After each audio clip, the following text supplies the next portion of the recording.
Hello और आज की इस शानदार चर्चा में आप सभी का स्वागत है। आज हम जिस कहानी के बारे में बात करने वाले हैं उसका नाम है द मिडनाइट विजिटर। अब देखिए, जब भी हमारे दिमाग में किसी जासूस या सीक्रेट एजेंट का ख्याल आता है ना, तो हमें सीधे फिल्मों वाले एक्शन हीरो याद आते हैं, एकदम सूट बूट वाले। लेकिन रियल लाइफ के खुफिया एजेंट्स हमारी इन सिनेमाई उम्मीदों से कितने अलग होते हैं, आज हम यही डिकोड करने वाले हैं। जरा सोचिए, एक असली सीक्रेट एजेंट आखिर दिखता कैसा है? क्या वो हमेशा काले कोट में, हाथों में बंदूक और शानदार गैजेट्स लिए घूमता है, या फिर जो असलियत है वो हमारी इन कल्पनाओं से बिल्कुल ही अलग होती है? चलिए आज इस पूरी धारणा को तोड़ते हैं। तो चलिए अपनी चर्चा के पहले हिस्से की तरफ बढ़ते हैं, जहां हम एक बिल्कुल ही अनोखे जासूस से मिलेंगे। अब जो सबसे दिलचस्प बात है ना, वो यहाँ है। कहानी में फॉलन नाम का एक लेखक है। वो उम्मीद कर रहा था कि सीक्रेट एजेंट मतलब एकदम काले कपड़े, खतरनाक बंदूकें और आसपास रहस्यमयी सुंदरियां, लेकिन असलियत क्या निकली? हमारा जो एजेंट है पॉसिबल, वो काफी मोटा है, उसका अंदाज एकदम पुराना सा रेट्रो टाइप का है, और वो रहता कहाँ है? एक बहुत ही बोरिंग और साधारण से फ्रांसीसी होटल के एक उदास से कमरे में। मतलब एक्सपेक्टेशंस और रियलिटी में जमीन आसमान का फर्क। आगे बढ़ने से पहले जरा इन किरदारों को अच्छे से समझ लेते हैं ताकि पूरी पिक्चर क्लियर रहे। तो हमारे पास मेनली 3 लोग हैं। पहला है पॉसिबल, जो हमारा मेन एजेंट है और बिल्कुल भी पारंपरिक जासूस नहीं लगता। दूसरा है फॉलन, एक युवा रोमांटिक सा राइटर जो जासूसों के रोमांच की तलाश में आया था, लेकिन बेचारा काफी निराश है। और तीसरा किरदार है मैक्स, ये एक दुबला पतला एकदम लोमड़ी जैसे चेहरे वाला दुश्मन एजेंट है। अब आते हैं कहानी के दूसरे हिस्से पर, जहां आधी रात को एक अनचाहा मेहमान आ धमकता है। तो होता क्या है कि पॉसिबल और फॉलन बातें करते करते होटल के उस अंधेरे कमरे में पहुंचते हैं। अब यहाँ मजे की बात ये है कि उस कमरे में जिस रिपोर्ट का इंतजार हो रहा है ना, वो ऐसा वैसा कागज नहीं है। ये नई मिसाइलों की एक बेहद ही सीक्रेट रिपोर्ट है जो सच में इतिहास रच सकती है। आपको बता दूं, इस एक रिपोर्ट के लिए कई लोगों ने अपनी जान तक गंवा दी है।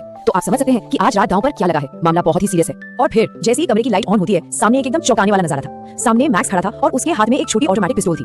अब नॉर्मली कोई भी घबरा जाएगा, राइट? लेकिन पॉसिबल बिल्कुल नहीं। उसने बड़ी ही शांति और कैजुअल तरीके से कहा, अरे मुझे तो लगा था तुम बर्लिन में होगे। मतलब खौफ का तो कोई नामो निशान ही नहीं। यहीं से शुरू होता है हमारा तीसरा हिस्सा, यानी बालकनी का वो शानदार धोखा जो पूरी तरह से दिमाग का खेल है। अब देखिए, जब एक तरफ दुश्मन के हाथ में हथियार हो और आप बिल्कुल खाली हाथ हो, तो वहाँ ताकत नहीं बल्कि दिमाग दौड़ाना पड़ता है। और यहाँ सबसे क्रूशियल चीज क्या है? ये नंबर 31। ये सिर्फ कोई रैंडम नंबर नहीं है। ऑसिबल मैक्स को याद दिलाता है कि भाई रिपोर्ट आने में अभी पूरे 31 मिनट बचे हैं। 12:30 बजे का टाइम है। और ये जो घड़ी की टिक टिक है ना, ये कमरे की टेंशन को और भी ज्यादा बढ़ा देती है। अब जरा ऑसिबल का मास्टरमाइंड देखिए, वो कितनी सफाई से पूरी की पूरी मनगढ़ंत कहानी रच देता है। वो मैक्स को लॉजिक देता है कि देखो, ये कमरा पहले बड़े यूनिट का हिस्सा हुआ करता था और इसके बगल वाले खाली लिविंग रूम की बैल्कनी है जो ठीक इस खिड़की के नीचे तक आती है। इतना ही नहीं, वो मैनेजमेंट से चिढ़ने का नाटक भी करने लगता है कि यार पिछले महीने भी कोई इसी बैल्कनी से मेरे कमरे में घुसाया था। और मैक्स वो इस पूरी कहानी पर आंख बंद करके भरोसा कर लेता है। इसके बाद आता है हमारा चौथा हिस्सा, जहां ऑसिबल अपना अगला दांव चलता है पुलिस का नाम लेकर। कहानी का सस्पेंस अपने एकदम पीक पर तब पहुंचता है जब अचानक, जरा सिचुएशन को इमेजिन कीजिए, रात का अंधेरा है, सामने का आदमी बंदूक ताने खड़ा है और तभी दरवाजे पर लगातार खटखटाहट होने लगती है। खट खट खट, और ये आवाज हर सेकंड तेज होती जा रही है। कमरे के अंदर मौजूद सभी लोगों की धड़कन एकदम तेज हो जाती है। बस ठीक इसी पर ऑसिबल अपना सबसे बड़ा साइकोलॉजिकल दांव खेलता है। वो बिना किसी डर के एकदम आराम से कहता है कि उसने खुद पुलिस को बोल रखा था कि भाई इतनी ऐतिहासिक और जरूरी रिपोर्ट आई है तो मेरी सुरक्षा के लिए बार-बार चेक करते रहना। अब ये सुनते ही घुसपैठिया मैक्स बुरी तरह से खौफ में आ जाता है। उसकी तो सिर की पिट्ठी गुम हो जाती है।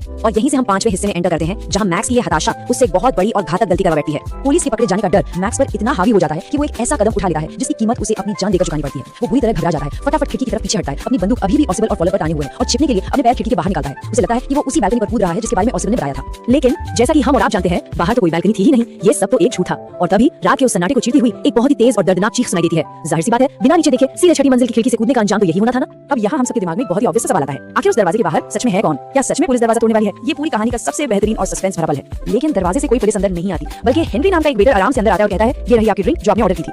जी हाँ, ऑसिबल ने पुलिस और बैल्कनी दोनों की ही कहानी सिर्फ और सिर्फ अपने दिमाग से गढ़ी थी। क्या गजब का प्रेजेंस ऑफ माइंड है ना। तो इस पूरी घटना से